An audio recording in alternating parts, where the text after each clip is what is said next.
What's up, guys? Welcome to Daily Dose of Reddit. This is your host that misses those old Chef Boyardee commercials, Zach, and today's subreddit is r/IDontWorkHereLady.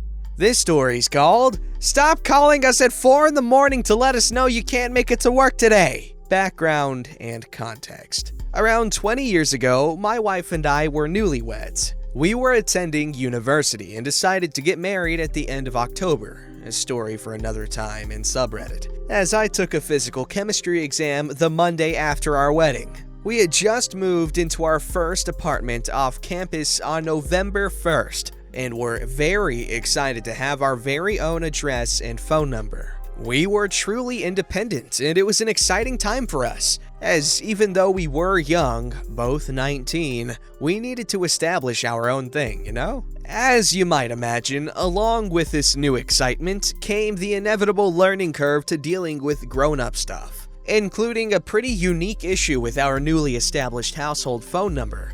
I was so proud to figure out how to get this up and going and have the responsibility and privilege of our very own phone number, complete with monthly billing cycle. This was back in the time when cell phones were a major vehicle modification project and caller ID was not quite in existence yet. There was the *69 option for those old enough to remember it, but in general, the phone rang and you answered it to figure out who was calling. Also, things weren't programmable back then, and the only way to stop a ring-through is to take it off the hook, which led to an annoying tone emanating from the phone. And who wants to listen to that that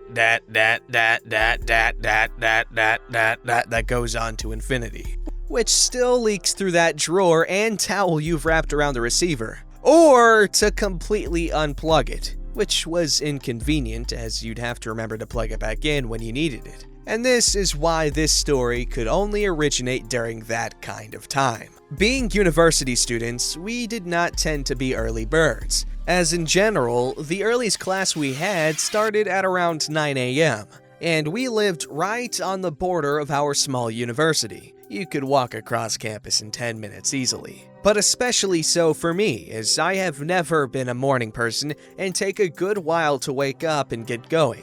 I also slept very soundly, so this means for the most part, most days we'd be up around 7:30 a.m. at the very earliest, but any time that schedules permitted, more like 11 a.m. or noon.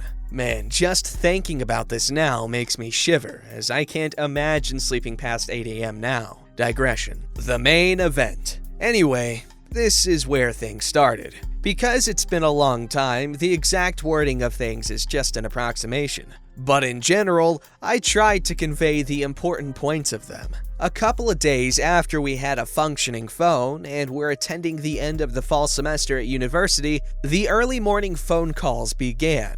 Like 4 to 5 a.m. phone calls. Set. The amazing new independent symbol of a corded cheap plastic phone is sitting on a small table at the side of my bed, stage left, in a tiny room in a tiny apartment in the far-flung reaches of the landscape. Enter, ring, ring, ring, etc.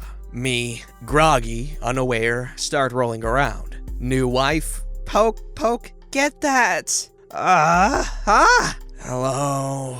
I can't make it into work today. My kid is not feeling well. Me, with fog brain and sore ribs poking. Okay. What was that? I start drifting off again. The next day, I realized what I'd done. My wife and I laughed about this a bit, but also felt bad and wondered, whatever happened to the person who just took a day off work without really calling in? Had whoever she intended to call reached out to her eventually? Did she get in trouble? Oops. Well, we lived in Minnesota back then, and November often brings snowfall. We lived in the wind capital of the state, so with snow followed drifts and whiteout conditions, where you couldn't see across the street and certainly could not safely drive. As well, it is important to understand that in the small town of southwestern Minnesota where we lived, things are very rural. As in, the town has around 13,000 people that live there, and that's the big city. They had a full-fledged university. Most of the surrounding towns in the next 50 miles or so have around a couple hundred people at most. Because of the outsized influence of the big city, people often drove from other towns to work at our booming metropolis's industrial furnaces. The main irons in this sweltering fire were food packing plants, as we did have a rail yard connected to the Twin Cities and other places. How fancy! The particular pillar of industry at issue in this story is the local sparkling sugar water bottling place. The first time it snowed that year, the phone started ringing around 4 a.m. Same setting as before. Ring, ring, ring, ring, etc. I'm sleeping. Wife, awake and annoyed. Poke, poke. Get that! Ugh. Hello? I can't make it to work today. The drifts are too bad and there's no visibility. Okay. Click. Wife, now fully aware. What the hell was that? Nothing. Probably 3 minutes later. Ring, ring. Hello? I can't get out of my driveway. I ain't gonna make it in today. You have the wrong number. Oh, sorry. Bye. Some time passes. Ring, ring, ring. Hello? It ain't safe. The school's been canceled, so I have to stay with my kids today. John's stuck out of town. You have the wrong number. Oh, well, I got this from the office bulletin board. It said to call here if we can't make our shifts. Voice of Lady said it worked. I called the main number. There ain't nobody there. Well, there's some mistake then. This is an apartment. We're students at SSU, and we have nothing to do with this. Okay, well, this sucks. I guess I'll call the main line again. Bye. Passage of a bit of time, but by now we're awake. It's now something like 4:30 a.m. on a day when we most certainly had classes, as they did not cancel university classes very often for snow days. But we could always hope and check. Maybe we could sleep in, if we could find out on those early morning newscasts with scrolling cancellations. Spoiler, it was not to be. Ring, ring. Hello? I'm not gonna make it today. You have the wrong number. No, I checked it. I'm sure I have the number they told us. They were very clear. Any excused absence requires us to call this number. It's the one to the main room. Every time. I can't get a hold of anyone else except Voice of Lady, and she said it was fine. We live in an apartment and are students at SSU. We have nothing to do with this, and we don't know what you're talking about. They were clear. Call this number, we'd catch crap. I don't know what you're talking about. I think they screwed up. Okay, I'll try again. Sounding very unimpressed with me. What the fuck? I'm just trying to sleep before braving the windy snow to attend my physical chemistry labs or whatever. Sure enough, a few seconds later, ring. Hello? Well, here we are again. Yep, it's early and I'm tired. You have the wrong number. I checked and I'm not falling for that. You just want me to come in, but I told you, I can't. My kids are home today and there's no way I can get a babysitter right now. Stop being such a jerk. You told Voice of Lady it was okay. I'm not taking up the slack for everyone. Really, I have no idea what you're talking about. I can't help you here. They must have screwed up. What do you want me to do here? I am not coming in. Is there another number you can call? This is the one they gave us and no one is answering the main line. Sorry, I can't help you. Click. A few seconds later, ring. Hi. Stop doing this! I'm not coming in today. I can't make it with my car. It will never make it through the drifts, and I have the kids today. We've been over this. We have nothing to do with your work. Wife, low talking. For some reason now we're being polite to them. What's going on? They think we're their boss or something. Stop playing games! I can hear you talking and it's not working! You're not fooling me! That's my wife. Would you like to speak with her? Sure. Hello? Stop this nonsense! You know I'm not coming in! No, really, we are not your boss. They must have given the wrong number.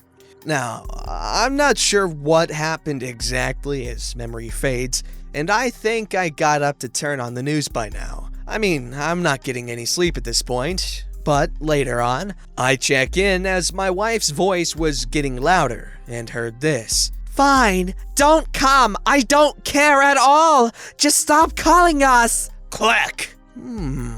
After several more calls like this, we took the phone off the hook and eventually carried on with the day. Over the next many days and months, we'd get periodic calls informing us of someone who couldn't make it today. Sometimes we'd even get requests to swap shifts and other types of things related to this bottling plant. Sometimes we just said, okay, and hung up, and other times we tried to explain what was up. Occasionally, we'd get into arguments and ensure these people that we're not their boss. I recall even getting one call from a clearly newer employee who was pretty good about it and showed some level of understanding. I think he even told me or my wife he had even heard about the call-in issues, that it was perceived as some kind of attempt to stop people from being able to call in without catching crap and getting docked in pay or something. The aftermath. I believe it was early the following year, a couple of months later, when we received a call from someone that was a manager at Viking Bottling Company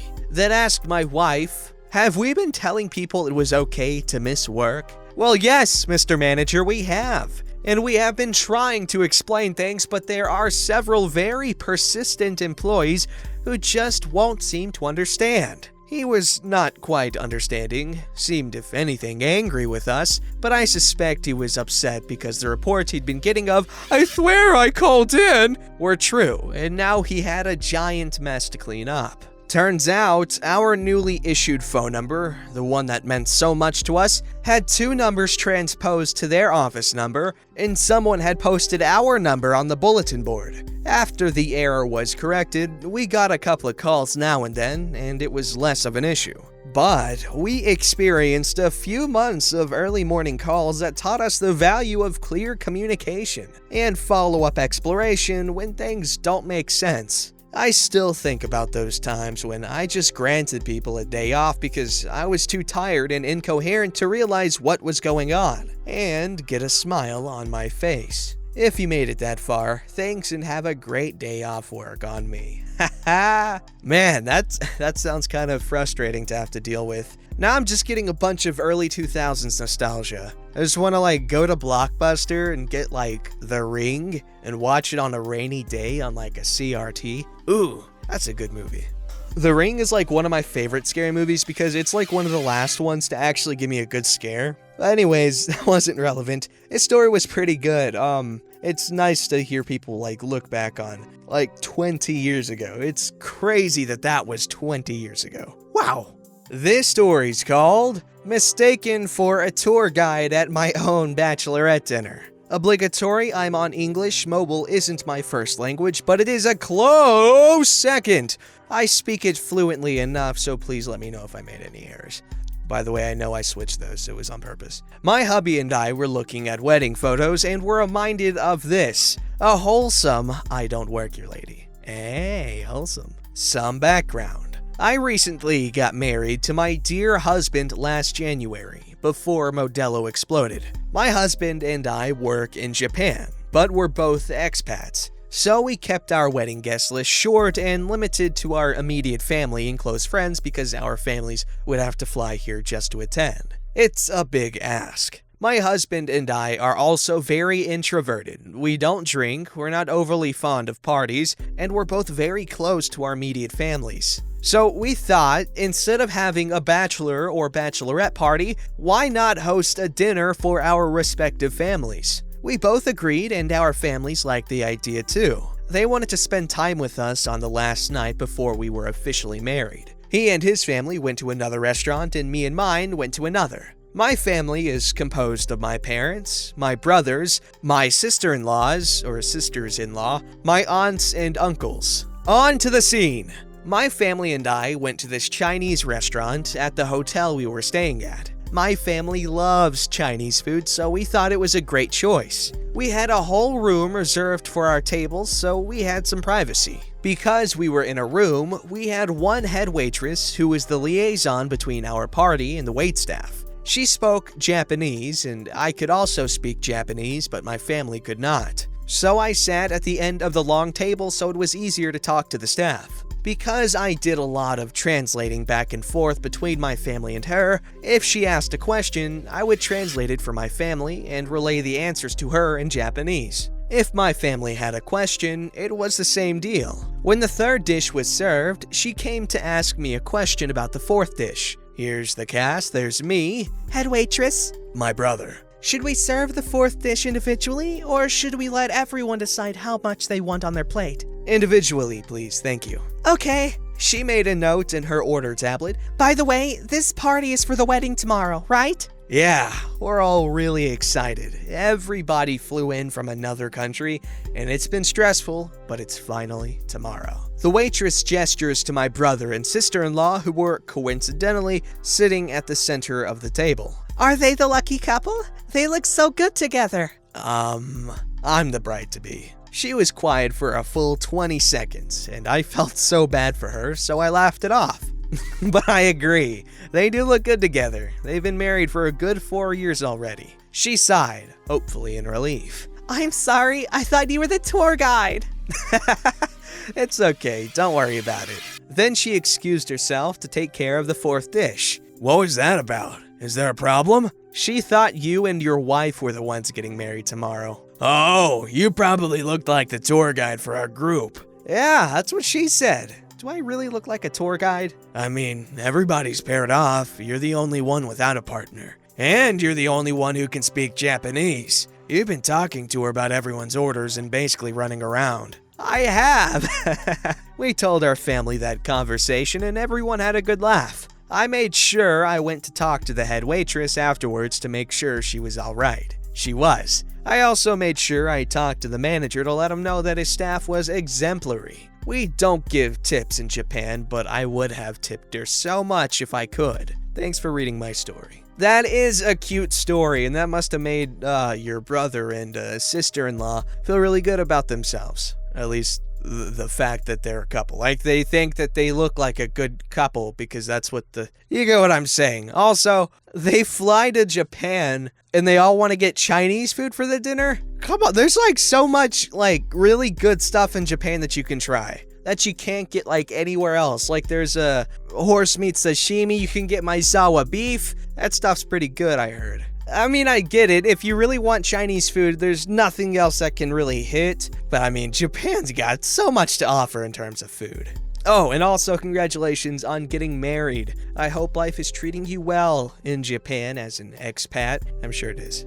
Don't forget to like, subscribe, and hit that bell to never miss an episode.